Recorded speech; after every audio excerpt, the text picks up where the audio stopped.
sadakallahu alazim. Allah ya saka da alhaji iyayen da yin Fatima yawa, Allah ya saka muku da alhaji.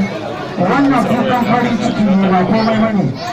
Muna roƙon Allah yadda kike farin ciki hakan nan Allah ya baki mutum da farin ciki da shi albarkacin ya Rasulullahi.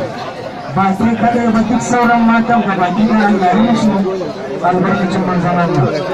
Allah ya raya ki a yakin dangi hakan. Allah ya sa ki zama garkuwa cikin addinin musulunci. Duk mai neman yin wannan ya duk mai neman yin wannan Allah ya mishi wanda na samu ya albarkacin ya Rasulullahi.